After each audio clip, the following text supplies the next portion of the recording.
morning sa ating lahat. Nabigyan po tayo ng pagkakataon na muli makapag-record sa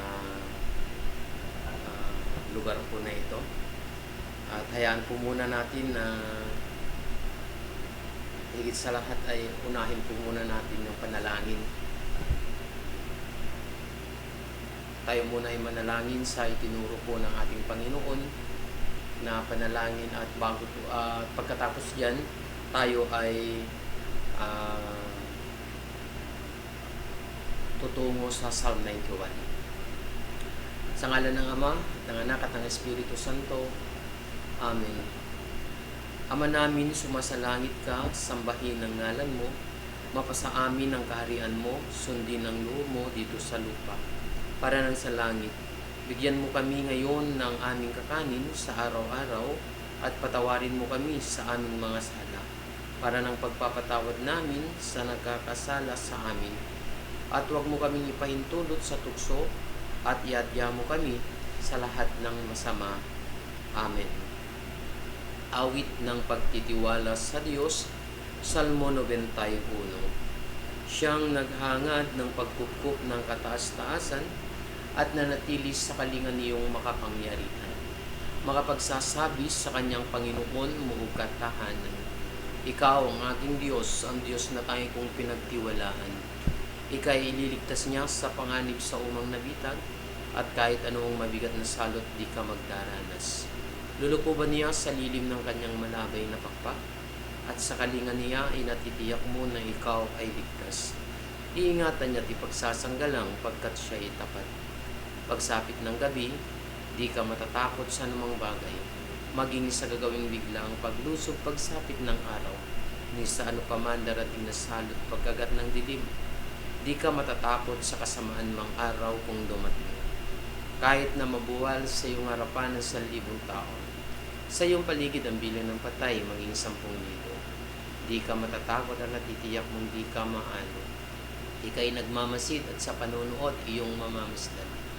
Iyong masasama ay makikita mong pinarorosahan, sapagkat si Yahweh ang iyong ginawang tagapagsanggalang, at ang pinili mong mag-iingat sa iyo'y kataas-taasan. Di mo aabutin, ika'y mapahamak at walang daratan, kahit anong uring mga paghihirap sa iyong tahanan. Susuguin niya ang maraming anghel, silang susubaybay. Kahit saan dako ika'y maparoon, tiyak iingatan. Sa kanilang palad ay tatayok at silang magtataas, nang hindi masaktan ang mga paa mo sa batong matalas. Kahit ang tapakan mo ay mga leon, ahas na mabagsik, di ka maano sa mga serpente at liyong mababangis. Ang sabi ng Diyos, aking ililigtas ang tapat sa akin, at iingatan ko ang sino mang taong ako'y kikilanli. Pag sila'y tumawag, laging handa ako na sila'y pakinggan. Aking sasamahan, at kung mahilaylay sasaklolohan, aking ililigtas at ang bawat isa ay pararangalan. Sila'y bibigyan ko't gagantimpalaan ng mahabang buhay, at nakatitiyak na ang tatamuhin nila'y kaligtasan. Maaring ipinit ko ang langit at hindi pumatak ang ulan. Maaring magpadala ako ng mga balang upang salantahin ang lupain ito. Maaring palaganapin ko sa aking bayan ng salo. Ngunit sa sandaling ang bayang ito na aking pinili ay magpakumbaba, manalangin, hanapin ako at talikdan ng kanilang kasamaan. Diringgin ko sila, patatawarin ko sila, at ibabalik ko sa kanilang lupain ang katiwasayan at kasaganaan. To God be the highest glory, Jesus' mighty name. Amen. Once again, maganda araw po sa ating lahat. Gabi, araw, umaga, hapon, kung ano man po ang oras na inyo po pinapanood ang video po na ito, ikaw po ay aking inanyayahan na magbuklat po, mga kapatid, sa ating pagninilayan, no? At ating pong hanguhin mula po sa Ebanghelyong isinulat ni San Mateo, ang kabanatay 4 at ang talatay 12 hanggang sa mga sumusunod na talata. Sumainyo ang Panginoon Nabalitaan ni Jesus na ibinilanggo si Juan, kaya't bumalik siya sa Galilea. Ngunit hindi na siya sa Nazaret na nirahan, kundi sa Capernaum. Ang bayang ito ay nasa baybayin ng lawa ng Galilea sa mga hangganan ng Zabulon at Neptali. Sa gayoy natupad ang sinabi ni Propeta Esaias. Ang lupain ng Zabulon at lupain ng Neptali, daanan sa gawing dagat sa ibayo ng Jordan, Galilea ng mga hintil. Itong bayang nag-aapuhap sa gitna ng kadiliman, sa wakas ay nakakita ng maningning niyang ilaw. Liwanag na taglay nito'y siya ngayoy tumatanglaw sa lahat ng nalugami sa lilim ng kamatayan. Magmula noon ay nangaral na si Jesus. Ang sabi niya, pagsisihan ninyo't talikdan ang inyong mga kasalanan, sapagkat malapit nang maghari ang Diyos. Sa paglalakad ni Jesus sa tabi ng lawa ng Galilea, nakita niya ang dalawang mangingisda, si Simon na tinatawag na Pedro at ang kapatid niyang si Andres. Sila'y naghahagis ng lambat. Sinabi niya sa kanila, sumunod kayo sa akin at gawin ko kayong mamamalakaya ng mga tao. Noon di, iniwan nila ang kanilang mga lambat at sumunod kay Jesus. Nagpatuloy siya sa paglalakad at nakita rin niya ang magkapatid na Santiago at Juan, mga anak ni Zebedeo. Sila'y nasa bangka kasama ng kanilang ama at naghahayuma ng lambat. Tinawag din sila ni Jesus. Agad nilang iniwan ang bangka at ang kanilang ama at sumunod kay Jesus. Mga kapatid, ang mabuting balita ng ating kaligtasan. Pinupuri ka namin, Panginoong Hesus Kristo. Okay, once again, maganda at pinagpalang oras po sa ating lahat sa sandali pong ito, mga kapatid. Nawa nasa mabuti po kayong kalagayan. Maganda pa rin ang sitwasyon sa sandaling ito ng ating buhay. Tayo'y pinagpala ng ating Panginoon. Nawa masigla, malusog ng bawat isa sa atin. At salamat naman po sa pribilehiyo pong ito, pagkakataon po ito na muli tayo ay makapag-record ng video sa studio pong ito. Salamat po sa buhay na kung saan ginagamit ng ating Panginoon na instrumento ang Aviva at Garces family, no? At nawa mas marami pang mga pagkakataon na tayo ay magkakasama sa mga ganitong pagtitipon. Punta nga po tayo sa ebanghelyo na ating binasa. Dito po ay mayroon pong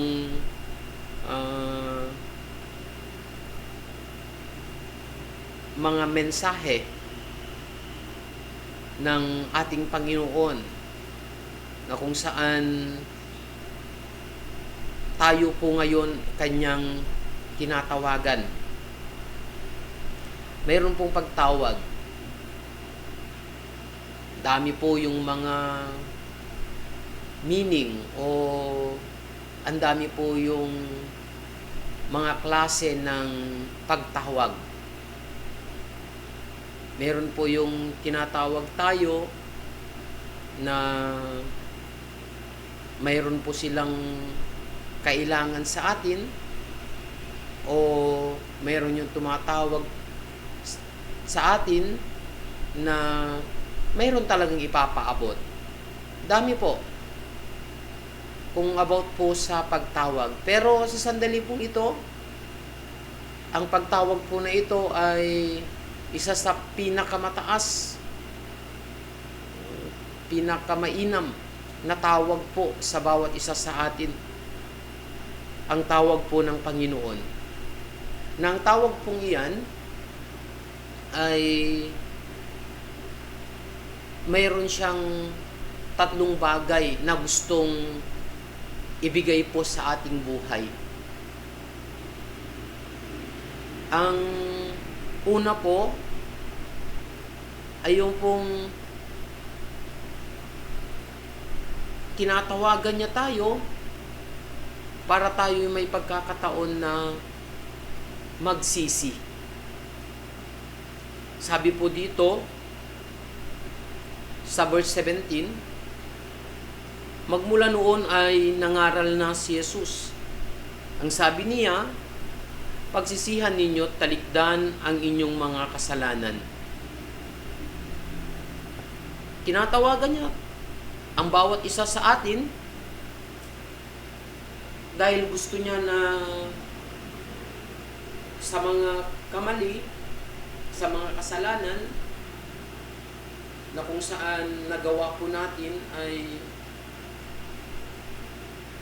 gusto ng Diyos na tayo'y malinisan.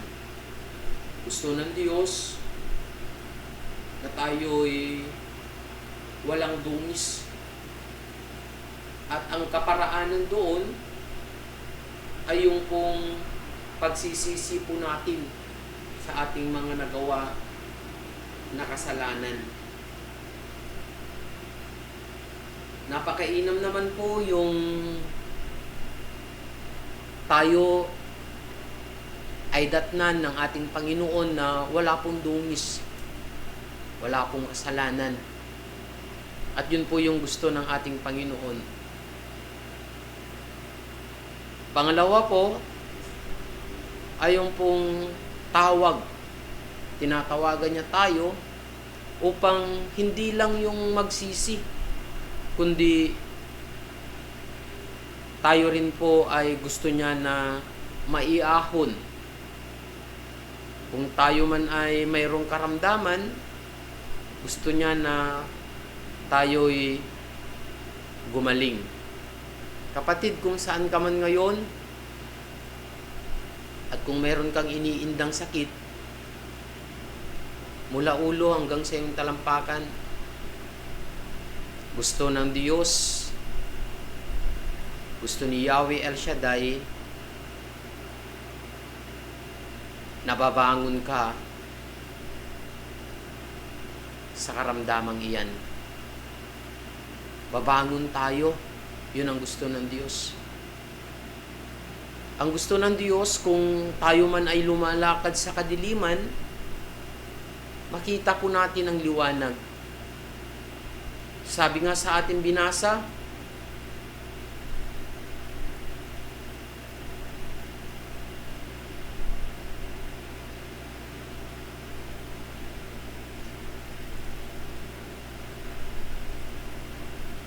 sa verse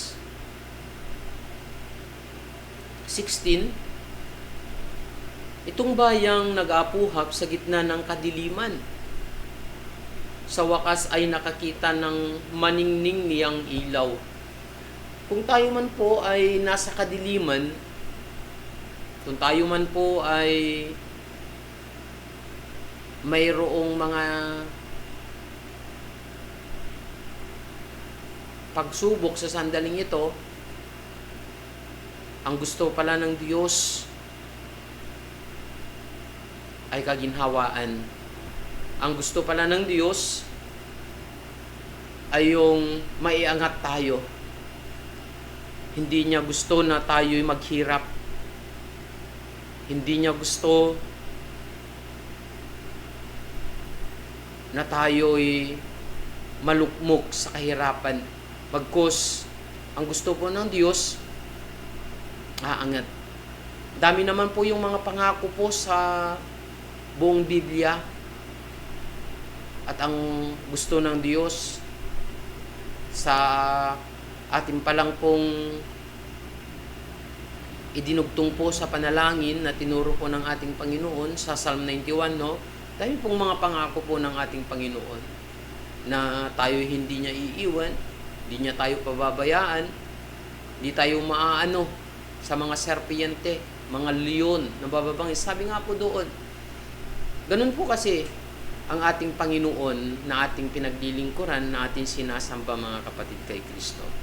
At panghuli po sa lahat ay yung pong tinatawagan niya tayo para tayo po ay makapaglingkod. Una pong tinawag na maglingkod at sumunod sa Kanya ay wala pong iba kundi ang magkapatid. Sabi po dito sa ating binasa na habang naglalakad po ang ating Panginoong Hesus sa tabi ng lawa ng Galilea, nakita niya ang dalawang mangingisda, si Simon na tinatawag na Pedro at ang kapatid niyang si Andres. Sila'y naghahagis ng lambat. Naghahagis. Sila po ay mayroon pong ginagawa, pero mayroon pong sinabi po ang ating Panginoon sa kanila at sabi doon, sumunod kayo sa akin at gagawin ko kayong mamamalakaya ng mga tao. Andun nga po yung respan ng dalawa pong ito na sabi nga po sa ating binasa ay nun din iniwan nila ang kanilang lambat at sumunod kay Jesus. So, sumunod, ibig sabihin po sa ating paglilingkod, marami po tayong mga bagay-bagay na maaaring isasakripisyo mga kapatid kay Kristo. Marami po yung mga bagay-bagay na kung saan ibibigay po natin na ipagkakatiwala sa ating Panginoon.